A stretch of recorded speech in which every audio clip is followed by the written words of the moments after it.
সাকিব আল হাসান, যার কাছে 22 গজের রেকর্ড গড়া আর ভাঙা অনেকটা ডাল ভাতের মতোই সহজ ব্যাপার, তাই তো অনেকে তাকে ডেকে থাকেন রেকর্ড আল হাসান নামেও। ক্রিকেটে এত রেকর্ড গড়েছেন মিস্টার আল হাসান, যা হয়তো রচনা করতে গেলে একটি বইয়ে রূপ নিবে। অসংখ্য কীর্তি গড়া এই টাইগার অলরাউন্ডার এবার আরও একটি রেকর্ড গড়ার অপেক্ষায় আছেন, যা ভারত সিরিজে নিজের নামে করে নিতে পারেন বিশ্ব সেরা।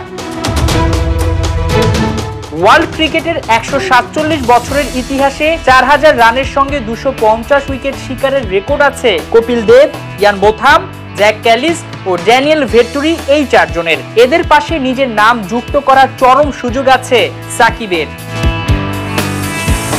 রানের রিকোয়ারমেন্টে 4000 আগেই পূরণ করেছেন টাইগার তারকা। এখন পর্যন্ত 69 টেস্ট শেষে তার খাতায় 4543 রান। 4 লেজেন্ডের পাশে নিজেকে যুক্ত করতে সাকিবের প্রয়োজন উইকেটের কোটা ফিল আপ করা, আর উইকেটের সেই মাইল ফলকে পৌঁছাতে মাত্র 8টি উইকেট দূরে আছেন আল হাসান, যা ভারতের বিপক্ষে 2টি টেস্টে তুলে নিলেই টেস্ট ক্রিকেটে 4000 রানের পাশাপাশি 250 উইকেট নেওয়ার কীর্তি গড়বেন বাংলাদেশ ক্রিকেটের মহাতারকা। সাকিবের আগে 4000 রানের সঙ্গে 250 উইকেটের রেকর্ডের তালিকায় রানের হিসেবে সবার উপরে রয়েছেন জ্যাক ক্যালিস। দক্ষিণ আফ্রিকার এই অলরাউন্ডার মাত্র 166টি টেস্টেই ব্যাট হাতে করেছেন 13,289 রান। বল হাতেও কম যাননি প্রোটিয়া অলরাউন্ডার, 292টি উইকেট করেছেন শিকার।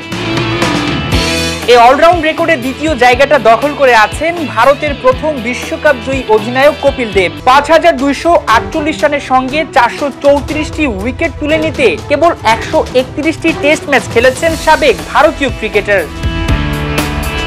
ক্যালিস কপিলের পরের জায়গাটা জুড়ে আছে ইংল্যান্ডের সাবেক ক্রিকেটার বোথামের নাম। 102 টেস্টে 5200 রানের পাশাপাশি 383 উইকেট আছে ইংলিশ অলরাউন্ডারের খাতায়।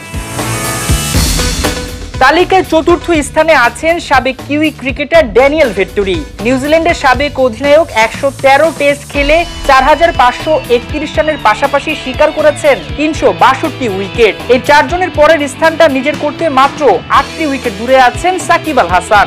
ভারতের মাটিতে স্পিন ট্র্যাকে একটু চেষ্টা করলেই হয়তো নতুন কীর্তি গড়তে পারবেন বাংলাদেশ ক্রিকেটের মহাতারকা। মাহমুদুল হাসান সজীব, 71।